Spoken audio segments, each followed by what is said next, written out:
Welcome to the Ages of Rock podcast with your hosts Bill Algie, Dennis Talbot, and Alan Tate. We are three guys who have one thing in common, a love of rock and roll. Our goal is to talk about all things rock. We hope you find this show intriguing, funny, and occasionally highly opinionated. Enjoy!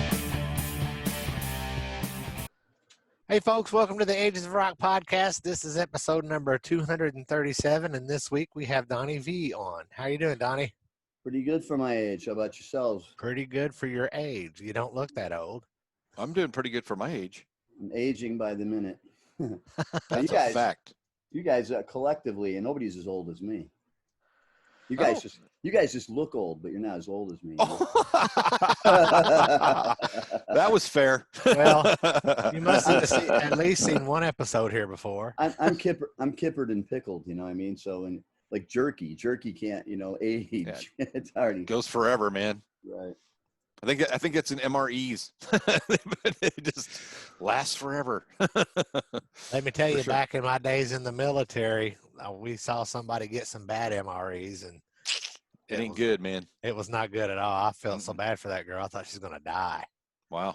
I've never caught any sexually transmitted diseases ever in my whole life, believe it or not. So MREs, I don't know what those are, but Well, they're not STDs. I was trying to chime in like I know what I'm talking about, but like I said, I've been working all night on a new song, and so I'm loopy. Well, tell us about what you're working on there. Well, it's a new song. No, it's just I write a lot of songs.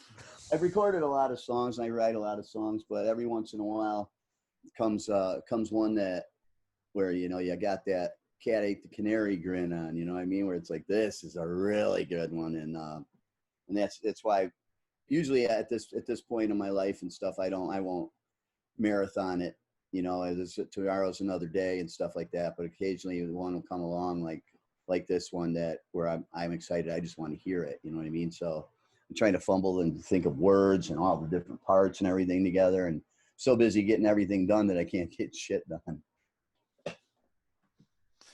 Do you write with somebody else, or are you just writing all your stuff yourself? No, I've basically wrote everything myself of my whole life. There's a little bit of collaboration here and there. Like with Chip, there was some collaborating, and a couple experiences with some other people. But I usually end up doing a bulk of it anyway, because luckily a lot of times I have the best ideas. I just got really lucky with this. So whatever's channeling through me has a plan, and very seldom lets me down, you know what I mean? So, but yeah, I do everything myself now. From the drums all the way to everything you'll hear on the demos, and then we'll retrack them, record, if we can release them, they got to be retracked, obviously. And now I'm trying to make a point of making sure even my demo tracks and stuff are clean and usable for the future, because a lot of times you end up, the magic might happen on that very first time that you approach the song, and so and I have some pretty unconventional ways of doing this shit. I don't know what the fuck I'm doing, but I get it on tracks, you know what I mean? And so do you playing everything then on the tracks then? Yeah, basically. Just everything that's going to be on the song until like I said, if we're going to cut it for a record or something, sometimes we'll redo the whole thing, but always we'll get real drums.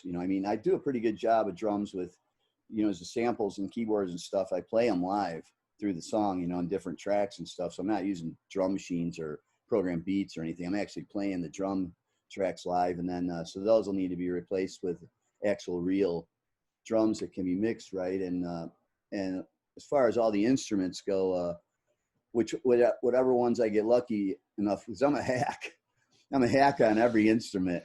I can play everything, but out of necessity, singing is my main thing. And I'm not like the kind of guy that will ever sit around and practice anything, you know what I mean? So I'm a hack. And so a lot of times if we can get somebody else to do something better, like maybe some of the keyboards or the horns and shit like that, because I just put a clusterfuck of shit in there, and and it's so many ideas, so somebody else that knows that instrument or knows that particular thing that you're doing better, that would be the more suited person. Just listen to my ideas on my demo and then do your thing, do it for real. It costs a little bit of money, but it usually sounds better. So we heard the single Lucille. That was pretty cool. Was that off of a new record that you were doing, or is that a single No, that wasn't even a single. That was just I got this other little thing I do with my buddy Rob, where it started out teaching him and stuff like that, and he's always been a huge fan, and he had to give up his whole dream and everything like 20 something years ago to do the right thing. I mean, so it's like he gets off on that, me showing him how to do stuff. And so what ended up happening is we tracked a couple of songs, and I started having fun doing it. So we made it's got a little name of the project called the St. Joe County Dope Wars. And all of the songs are just like old cool cover tunes, but souped up and boost the voltage on them, and make them my own, but then just release them like on Facebook or on social media and stuff. Put them on records. And that one there was a rush job, because they started it right when I just heard he had died and wanted to get it out by the next day, and so it was a rush job. And it doesn't sound very great, but it's nothing really important about those tracks. It's the St. Joe County Dope Wars. I had saw that on Spotify, is where I was seeing what your latest releases were and stuff, because we're trying to figure out what it was that So have you released anything on what you're working on now? Have you been releasing anything? Well, after my last record, Beautiful Things, it's like my best record I've ever made, and with all of the shit that went down from the start of that record all the way till currently, it's just never gotten a break. There's always been some reason why it never got a fair shake. It didn't get to be supported live. It went through a couple of different shady fucking things with a label, and then the Pledge Music fucked up thing and stuff like that. And then I got sick, and I was in the hospital for a couple of months and almost died. And so it's just never. So I'm not. I don't want to give up on that one yet. It's because I think it's so good, and I bought all my records back from these shitty labels and stuff with the money I got from this Nuff's Enough licensing deal. I used it to buy back all my records, including this one. Right. And I still got to pay them, but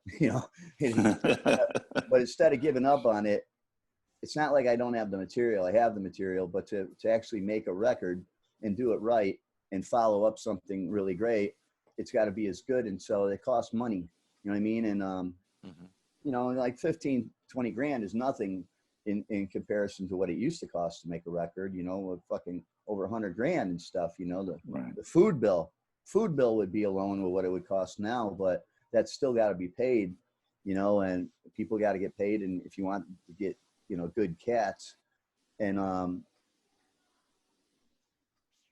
so I decided to just start going with singles for a little while until, so I'm looking at a couple other options for new deals at new labels to actually do a record. But until that happens, and I'm just working on the cuff. I don't want to have any contracts with anybody or do a whole records or lose any more great songs, and just, go single at a time. And it's easier to do, and it's practical, and I can basically do that here, There was a lot of people that got caught up in that Pledge Music thing. I know there was, it was not a good situation for a lot of people. They fucked everybody, man. Now that was a great concept, and it was very successful for 20 years. Guys have been using that and doing really good at it, especially after the major labels and shit, where, you can't, once you're working at indies and stuff, you're better off with, because this is if you got a good fan base, they're buying your record up front is what they're doing. And so when I went to do that, I doubled the goal. Well, you have a projected goal that you need to make the record. Well, I doubled that, and but they release it to you little bits at a time, and they gave us just enough to get rolling, and for everybody to expect to be getting paid. And then by the next time it was time to dole out more of the money, we were just getting emails and I'm sorry emails, and we're waiting on finding something out or this and that, and then the end result was that they just split, and nobody knows what fucking happened to them. And all my artist friends, they're using it. They all got fucked. All the fans who pledged all got fucked. And Wow. and that's, and you know, I mean, my record I consider would be a cheap expense. You know, like I think I was like 20 something grand into it, and that's getting off easy compared to some people, like some of my buddies, like Paul Gilbert, is somebody that's got, you know, a lot of, you know, 500,000 fucking pledgers and stuff like that, you know, and they all just get fucked. So, but what I did is I figured I was in that deep already, that so I took a shitty deal to be able to get the actual CDs printed up, at least for all the pledgers, you know, so they could all get their CDs, so I can honor the pledges. And that's why I took the deal, is to cover just the cost of those records, you know, and then everything else would have been bonus. But because I didn't want to fuck them, you know what I mean? I love my fans too much, and they're too good to me, and I just couldn't live with that. So I actually went more in the hole and bought the CDs, and my family and everybody, we physically got a hold of the mailing list, of the pledge list, and fucking packaged them all, postage, physically sent them, like talking thousands of CDs, you know what I mean? That's a lot of work. So that's how, don't ever say I'm not dedicated to my fans, you know? Took a beating. You know, there's more, you know, really, more people that should take I don't note. I'm sorry. You did that. I don't even have a copy yet.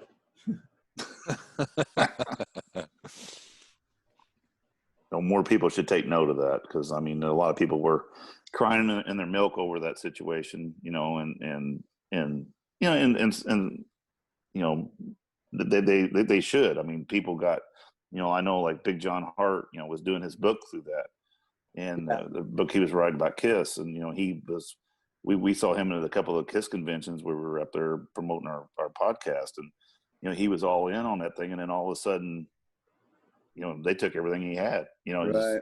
and then what do you do at that point? You know, Well, it's hard. It was, I mean, it was common knowledge, and you read everywhere that what had happened with the pledge thing. So it was easy to have that information and know what's going on. And also I don't know how many posts that I made about it, you know, with people, listen, I'm going to get you your stuff, you know, I don't have to get you your stuff. You got fucked. We all got fucked. And, do you hear me? Yeah.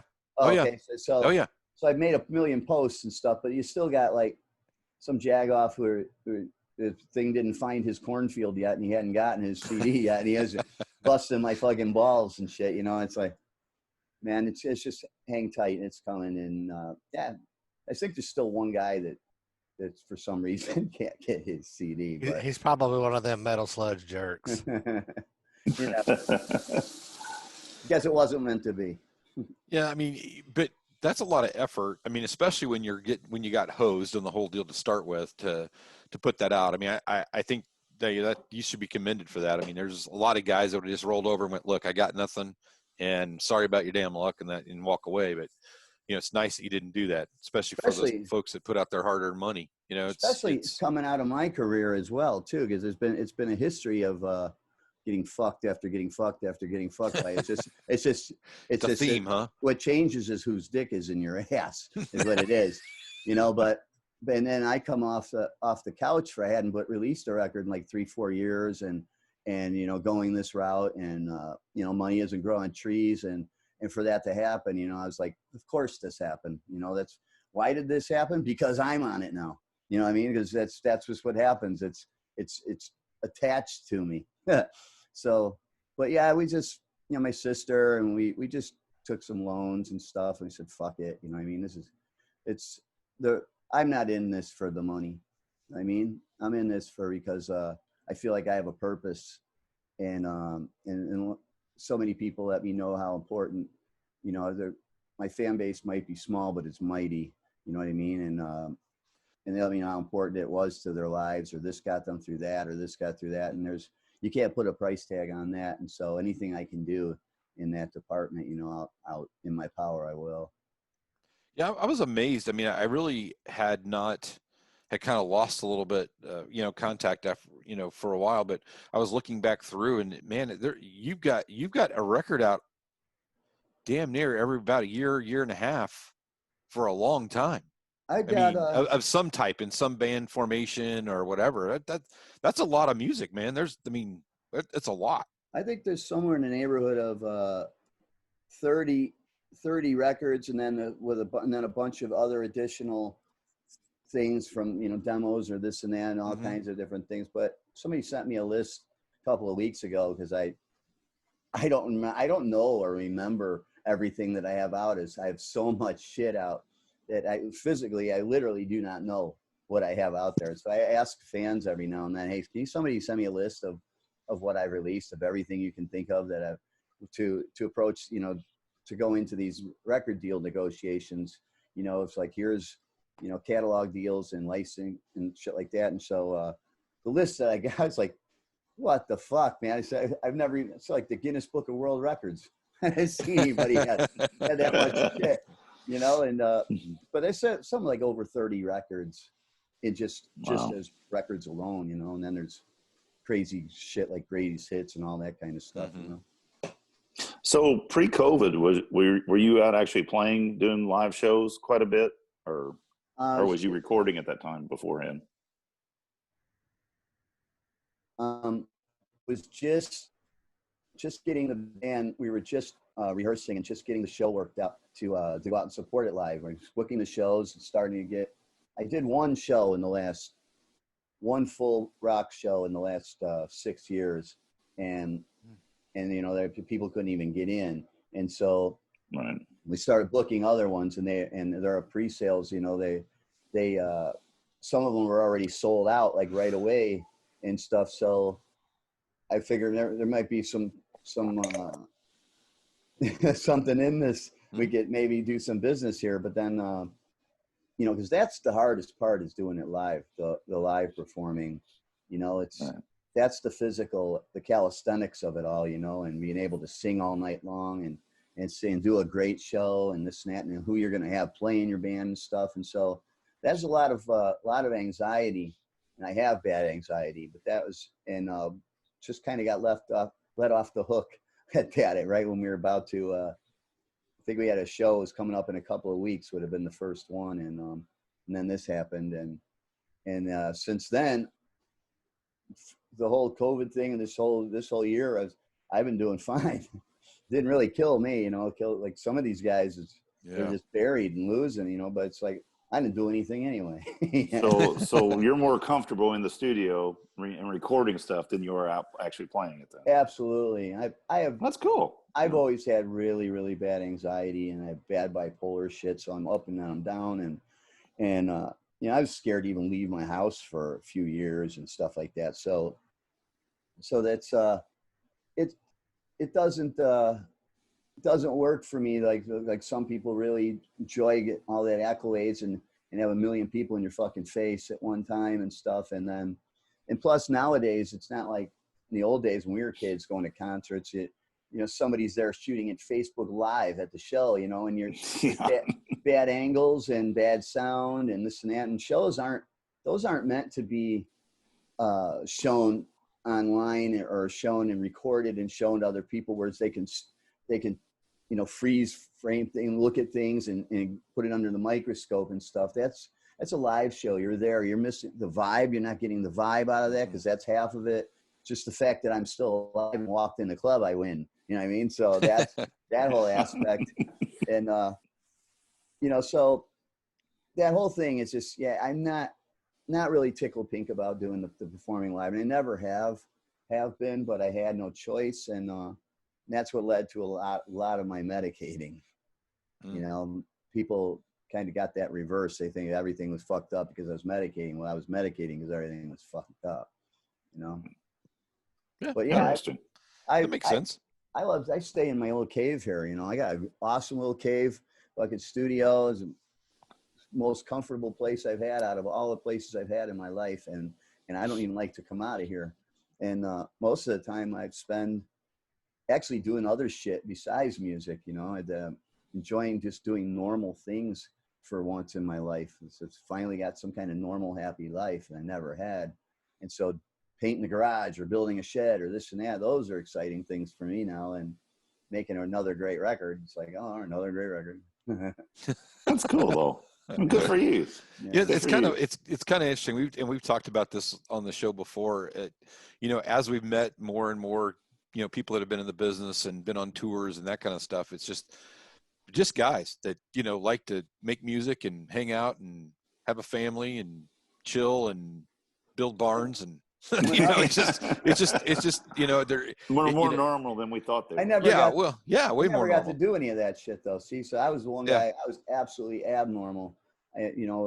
My lifestyle, my whole life it's just a really dark, grim kind of fucking behind the scenes type thing from my perspective. And I never was in situations, never lent themselves to me having any kind of normal life or anything like that, or happiness. I thought happiness, that's a myth, people wow. just made that up just to piss me off and shit. But that's for the first time, happy and liking doing, normal fucking things, and but I never wanted to be a rich and famous rock star. That wasn't ever my goal. I was an artist. I mean, that's what I'm in for. That's what I get off on. And all the other aspects of being a rock star freak me the fuck out. But it's just funny though, because Alan and I both played in bands, but nothing spectacular. But that's been our thing. We always wanted to be that person or be like you guys on when you see your videos on MTV and stuff, and then you're sitting around going, man, I just like to paint my shed or paint my. I'm like going, I do that shit every day. I'd like to do the other thing, It's funny how it is, when you don't have that, you're always wanting it, and you think that's, the grass is not always greener on the other side of the fence. That's a perfect example. That lifestyle that you're talking about, that you see and you're curious about, and you think that looks great, that looks like a lot of fun, I'd like to do that. It's not exactly what you picture in your mind. It's that's might be how you perceive it, but what's actually going on is a pretty dark and fucking troubled life, most of them. Interesting. Yeah. I mean, you can't have like good relationships. You can't have a like quality, solid family or any kind of property or any kind of, when you're in that situation, because right off the bat, if you have a chick, she's got to be number one if you want to have a successful relationship with a chick. And how can she be number one when this thing that you do comes far and above anything close to, she's way down there after painting the other guitar, like but it's not an easy situation, and when guys finally make money and they get their lives together and they get off the drugs and they're finally making money and stuff, and the cleaned up new version of them, usually they're able to do that then, but then the music is their art is suffering, like most of the greats. Yeah, that's true. Well, as bad as I hate to say it, a lot of people thought, like, for example, Scott Weiland, when he was on something, the music was great, but when he was clean, Stone Temple Pilots music was much less interesting. He didn't feel like doing it when he was clean. You don't feel like doing it. It's a lot of that enhanced and heightened awarenesses and things like that you can't find till you get like the third block past Pluto. It's where all the fucking magic is at. You know what I mean? And it's sad enough to say, but it's true. That's where the real fucking magic is. And you look at any great band, any classic rock, amazing fucking band of your heroes and stuff. Look at once they got their lives together and everything. Now look at Paul McCartney. I mean, kicking his ass his records now. Not to be egotistical or anything, but you listen to these big bands and guys you love, their new records as they're later on in life, and just not anything anybody wants to really hear. You go to see them live, you want to hear the stuff that you like and shit. You don't want to hear the new record, But I try to make sure that I keep putting out stuff that I like, you know, and I've never got contempt or happy or successful or even comfortable. So I'm still hungry and scratching in the dirt. So it just shows in the music. There's still hunger. Cool. Who are some of your influences? Who did you, when you were younger, you know, that really turned you on to music and got you to start playing and all that stuff? Well, first and foremost, of course, is the Beatles is where that's what tripped my trigger. That's what how I discovered music. And I found a lot of, I lived my life in these headphones, you know, it was not a good childhood. And I lived my life in my headphones and I tunnel visioned, and you can get a great education about songwriting and producing and arranging. And even if I didn't know what I was learning yet, by the Beatles, they did, you know, everything that they did it right, you know, with the right shit. And but then, so I didn't have records, I couldn't afford records, so I didn't have any records, you know, unless I'd steal one from somebody, or I would tape record people's records and shit. And so, but I'd hear the radio, and I liked like Motown and shit like that. I liked AM radio. I don't know if I liked it, but that's what I heard, and that's what I was familiar with. And so that's why my influences and my styles and stuff all come from basically, you know, hit song, you know, radio and the beat, and then Led Zeppelin, a few others. You know, I didn't have like a zillion influences or anything. There's a few things, you know, that I like, but I really don't listen to music much anymore. I've never bought a CD in my life. Really? Wow. Never bought any? Never bought one CD. I don't own one. I don't even have one of my own CDs. But you had 8. That's. Do you have any? Did you ever buy 8 tracks or cassettes or anything? No, nothing. Wow. No, I was even younger when those were around. Oh, that's true. Yeah. Like I said, I'd either snatch one or I didn't really care. You know, if my buddies had some, we'd listen to theirs. Shit, I didn't have anything to play them on anyway. So what I got to do with them, you know? And cassettes was fun because you could make your own stuff, but like records, you know what I mean? I didn't have anything to play those on. And if 8 tracks, you know, those are fun. That's crazy. Yeah. No, I made 1 million cassettes. I know you. Oh yeah. And you're doing it off the radio, and you always miss that first part of the song. It cuts the DJ, right? Like, shut up. my batteries would drain and stuff, and there was songs that I learned and actually knew them how they went was like.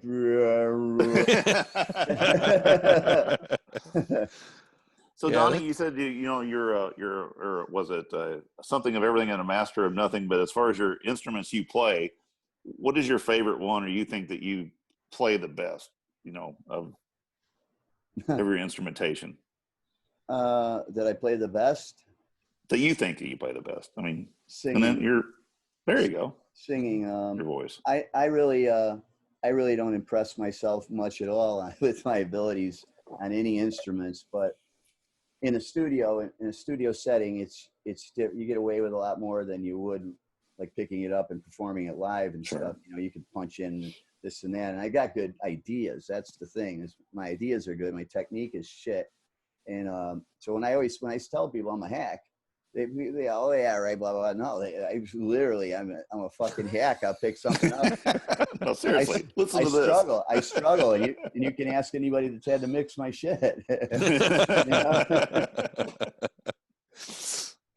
That's fun. At least you're honest about it. You know, there's a lot of people that are really like. All that matters is the end result, right? Yeah. What you end up hearing. That's the only thing that matters. Who cares how you got there? Yeah. Exactly. Yeah. Well, that's great. That's awesome. No, like I said, we're hoping to. So how are you looking to the songs you're working on now? Are you looking to just keep doing singles, or are you wanting to get another album together? Is that what you're working for? Or I've got the material, which is difficult for me because the thought of not making a record, because they come in these waves. Like a wave of songs will come in, you know, after a last record, then it'd be the new wave and stuff. And anything that didn't get used on the last records or something, they're basically in the vault, you know what I mean? Because you write new ones for the next time and stuff. And so I struggle with that of not being able to. If I just did singles, the new ones that I've got, I'm itching for people to hear them. You know what I mean? And, Right. and I couldn't outlive as many singles if I just released the things. This is what I have now. I think I have enough to last me the rest of my life if I did singles. And that's no fun for me. You know, I like making the new ones. And so, hopes looking at a couple of labels and good. And hopefully one of them will be able to get a prize of a couple of bucks out of the Hebrews, and we can make a fucking record. But all I care is just enough to pay the expense to make it. You know, I never counted on making anything. Right. That's what welfare is for. You know. We hope to hear some good songs here soon, because, like I said, we enjoy your music, and I got a new single coming out. Do you? That I was getting ready to release, right before the COVID happened. That was going to be we're going to release that and launch the live performances. So we have something to push and something, you know, to pedal and promote. And but then the song's called Party Time. And I can't think of a time there was more not party time than when Party of one. Yeah. So he pulled back the reins on that, and the flip side, it was just going to release a 45 record, an actual vinyl. That was the only, not make it a CD or anything, just a 45. And on the flip side was this other tune called All My Favorite Things, which I wrote when I got out of the hospital, which is pretty relatable, and it was very more applicable to those times. It's kind of you know, it fit, but the label just, I mean, I think they had like 7 Twitter followers. So that's like, I think I could do better than this. And so I've held the song back, and it's not that we're going to release it again, then we're going to release it again, and then things came to be. It's the way things have happening and situations have changed to where I've actually now shot a video, like a big time, it'll look like a fucking $100,000 video. I got really lucky with the people who came on board for this thing. And, you know, like, I think all things happen for a reason and a time and a place. And I ended up taking this song that's I've already got copies on vinyl over there. Well, it's currently now being remixed. It's currently I just played new guitars on it the other day. And, you know, there's a record sitting there that I was going to release. And I'm just playing new guitars on this one now, because after the video, I got a lot of hopefulness for, and it's probably the most commercial song, marketable song I've ever written in my life. You know, I've been trying to think of one of those for, you know, most of my career, that I want to rock and roll all night, party every day, that type thing. Ain't nothing but a good time. You know, that anthem, but still not in a cheesy way. And that was why I had difficulties with it, because I still had to have integrity of what I do and everything. And so I finally came across one, and it's just things, the stars are lining up, and I got the guy from Jellyfish playing on it. Cool. Playing drums on it. My drummer, Greg Potter, he's playing drums on it. I'm actually, Chip's playing bass. I'm having Chip play the bass on it. That's cool. Yeah. That's cool. So we're back on terms of speaking and things. Yeah, I was gonna ask. That was going to be my next question. Yeah. How that relationship was going. I know it's been kind of ups and downs over the years. So a lot of downs. It was mostly down, and wasn't going very well at all until with the COVID thing happened, and that made me reprioritize things. Because, like I said, I love loving him and I hate hating him, and that was really fucking with me, because the fucking scandalous, shady ass shit this guy has fucking done to me is ridiculous. Some guys would kill the motherfucker for the shit he's done. And so I'm not going to go into all that, but with that Cleopatra Records coming in and buying the licensing for the entire Enough catalog, which was scattered out around and all these little piece of shit labels here and there, and you don't know where to get it and this and that. And now it's all under one roof. And that kind of helped bring us together and talk. And, good. And I got like a song on his that last Enough's Enough record. I call it Diet Enough's Enough. It's in the same can, but there's no sugar, and it doesn't taste. That's cool. That is good. I mean, and I think, too, as people get older, and I think that happens too, you realize that a lot of shit that happened before that just happened before. And sometimes you got to look for what were the things that were awesome, because there were some awesome things too that went on there. I mean, you guys had some hit records and did some great stuff. When the chips go down in desperate times, call for desperate measures, and desperate measures bad. The choices are going to be bad for one or the other of us. You know what I mean? And what I got what I wanted out of it, and that was to create all that great stuff. And the fans and the ones that heard it and love it, how it affected their lives. So that's what he wants out of it. Is he needed to go out and he needed the name to get out and perform and call it Enough's Enough, But I thought that was, I can understand him doing that. I couldn't understand him putting out new records, new Enough's Enough records, without me singing and writing them. After all of this collection, this catalog of all of this thing, and then all of a sudden it's this. And, and because I would have had no problem like tracking a single with him or maybe making a record with him. And then he can go out and be Enough's Enough and play New Thing and Fly Michelle every night, for $750, pay the fucking, so I'm not into that. That's toxic and hazardous to my health and sobriety and all of that stuff, and that's not where my interest is.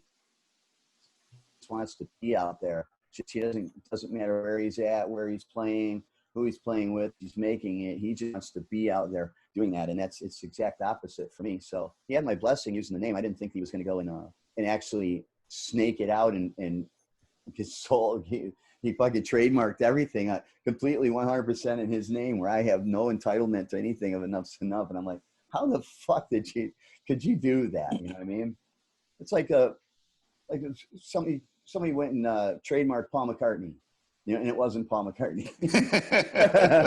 It was Gene Simmons. Yeah, Ringo goes out and says Paul McCartney. It's like, wait a minute, wait. Yeah, but I mean, the fans, they go out to see that, and it says Enough's Enough, and it shows the same logo and this and that, and the promotions they'll playing a little bit of New Thing or playing this and stuff from the records and stuff, and then you get there, and there's bunch of guys that nobody knows who they are, because none of them are on any records, and then there's him who's now singing lead vocals, and he was smoking thumbtacks his whole life. I told him, I said, lead vocals are supposed to be pleasant. I joke around, but you hear it. Hey, yeah, it's a little more gruff than when you were doing it. I saw him a couple of years ago, just like I think it was was it last year or the year before? I can't remember exactly. They did a tour with Bullet Boys and Jack Russell's Great White, and it was a really good show. I mean, the bill was really good, and they did a good show, but it definitely was not the Enough's Enough that I remember from back in the day. It was probably not any of them, the bands, and that's like, see, that's a perfect example. If I'm not doing that anymore, I'm playing. I personally, my style and what I do, I got no business playing with bands like that ever. I never actually should have been playing in the band I was in. You know what I mean? It's just the way things happened. Mm-hmm. It all rolled that way. Is because there's nothing similar about any of those 80s bands or anything like that of what I do, except that we had hair. And lots of it. And lots of it. And MTV, we were famous and stuff. But right. Yeah, I mean, I couldn't do that, and especially. And he's opening for Bullet Boys and Jack Russell's Great White, which Jack Russell, a great guy, sweet guy and everything, but like the only song I can think of that I know of theirs was somebody else's tune. It was that cover tune, and it's okay. And try shy, babe. That one. Yeah. It's an okay song, and but that's not even close to the last half of it. Looking Great White, didn't they burn a club down or something, like kill a bunch of there was an issue there. 300 or 400 people. Yeah, Jesus. But I mean, I love Jack, and he's a sweet guy and everything. But now the Bullet Boys guys, that's another whole story. That, yeah, you caught me in a loopy state of mind. I should just shut the fuck up right now. You're all right. Well, we can let you go. That's all right. I'm all yours for as long as you need me. No, we're just glad to hear from you, and glad that you're doing well and recording music. That's the whole thing, is we want new music anyway. We're starving for new music. Being guys of our generation, we're looking, because the new music coming out today is not shit I want to listen to be honest. You guys personally, I can send you some new stuff that, if you won't share it or anything like sure. that. You can of course. Stuff, and just say, so you can get off on it, or give me what your opinion is, and you think of stuff like that. So I got your email. I'll shoot you over something in the email, and we won't share it with our 2 or 3 people that listen to the show. Well, we'll be okay. When you send it to me, I won't even share it with Dennis and Bill. So it might, that's great. It might turn out that like one of them is the same one that listens to me. You know what I mean? So then there we go. He shot the whole load right there. There you go. It's like wasted time right there. That one dude. And damn. This is great. I like your show. I like the whole vibe of the show. Like, he's over here in this one place. He's drinking his wine, and you're over there. The other guy's got no pants on. Yeah, Alan's not wearing. He never wears pants. It's weird. You weren't supposed to see that. You guys all really good. You all good friends and shit? Yeah, we've been friends for quite a while. Actually, Bill and I have been friends since 1984. Yeah. And I was going to say they've been friends since the 1900s. Yeah. Way back then. That's right. We've been, and the three of us haven't been friends. We were friends not till the 2000s. So At least you got friends. You know what I mean? Yeah. I got 3. I got 2. How did all you guys come together into this one podcast thing?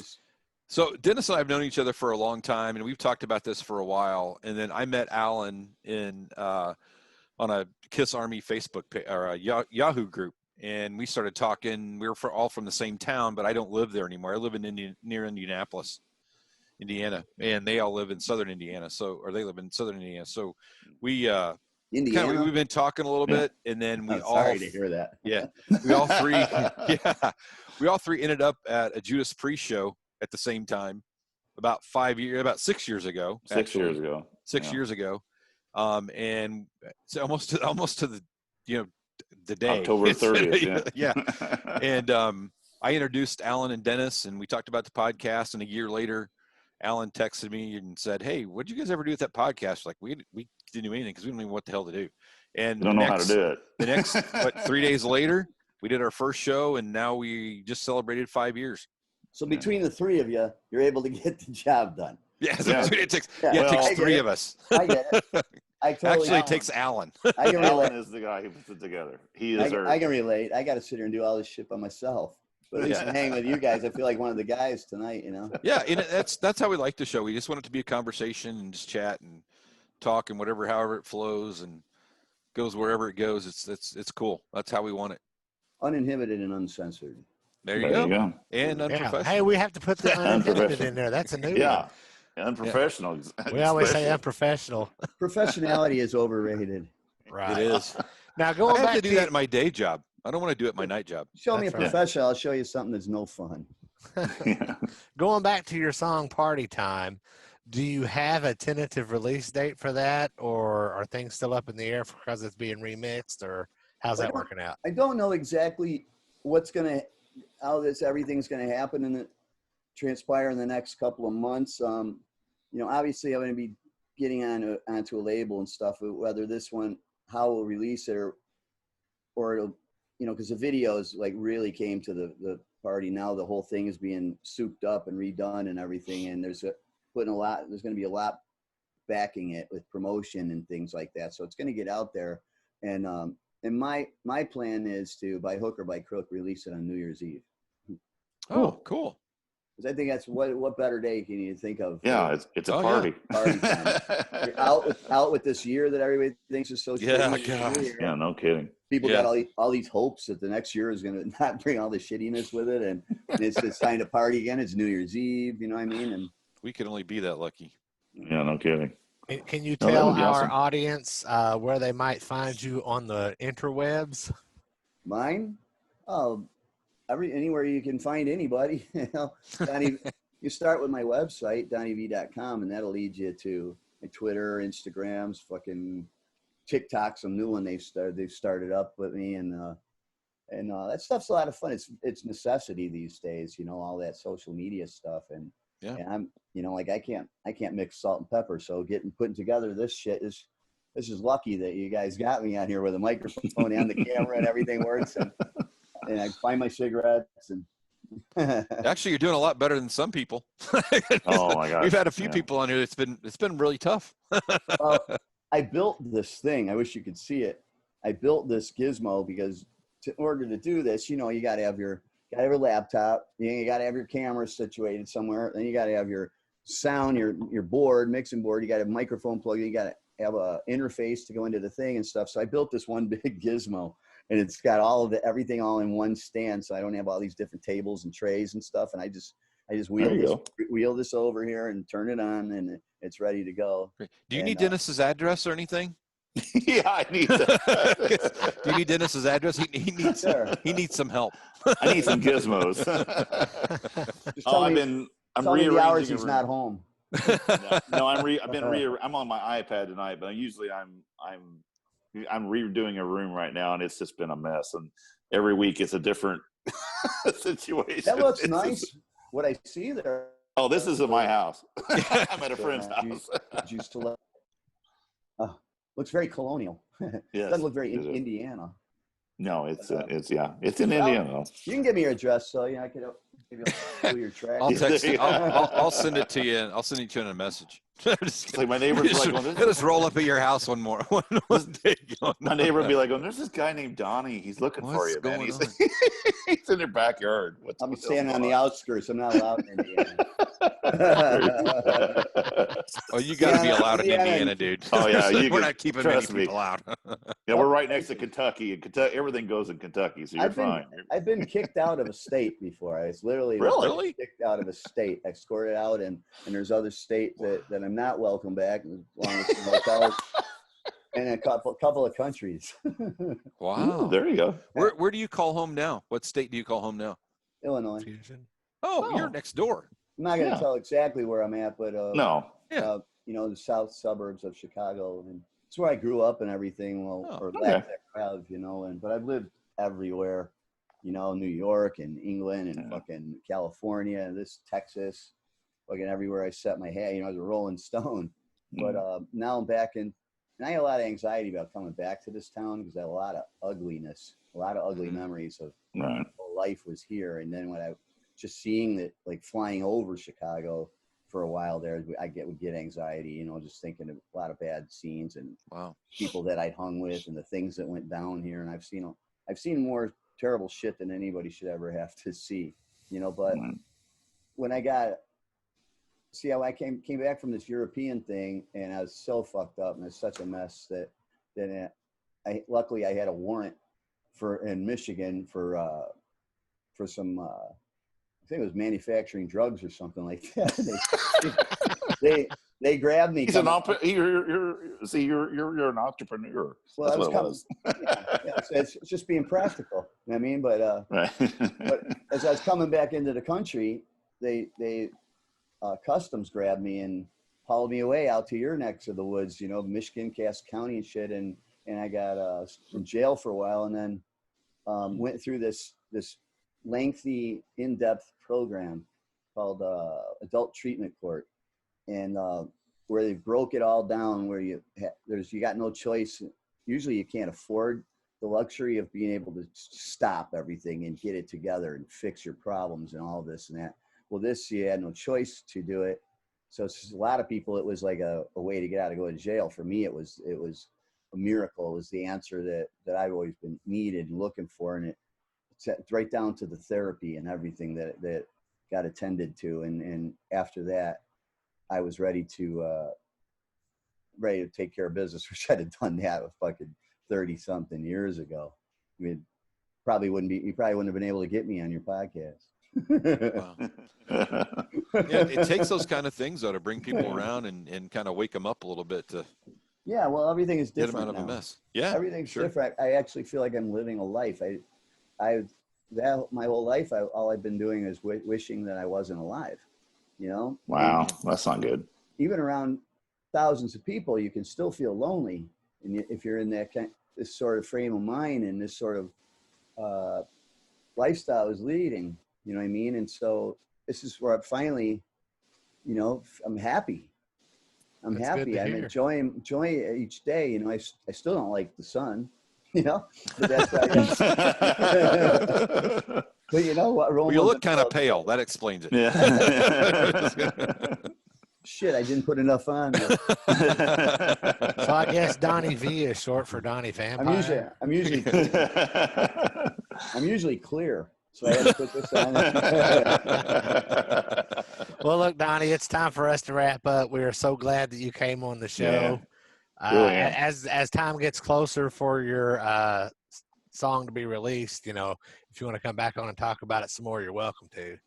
Absolutely. Well, now I got your own personal information, and I've tracked your IP addresses, so I know exactly who you guys are. So That's the VPN, buddy. There'll be a white van parked outside your house tomorrow. So. There actually is a white van across the street. There you go. Which one? It's the smaller of the models. Hey, anytime you guys need to fill a few minutes, or you need somebody on a show or something like that, I can shit talk for fucking days. You know what I mean? Oh, we'd love to. We would love to. Cool, man. You got my contact info now. Yeah. I got yours. So at least one of yours. Yeah. Who's the king? Who's the head guy? That's you. Alan's the head guy. The beard. He's the only one with any technical knowledge, so they let him Yeah, stay. the rest of it. You have no idea what happens before we get a guest on here every freaking week. Yeah, it's like Alan. You gotta Every talk week. to him. I can't like, deal with this. yeah. You were easy. Dennis, you were very easy. Dennis says, "God damn it!" every week before we ever get on the show because he can't get his something right. His gizmo's is all jacked up. Yeah, it's every week. You gotta make one of these fucking things, man. This is fucking, I do. I'd show it to you, but I'm not giving away my secrets. There you No, go. don't do that. Hang on a second, Donnie. I'm going to take us out of here, and then we'll talk for a little bit more. Y'all visit us on agesofrock.com. Find our social media links and links to past episodes. And until next time, peace out.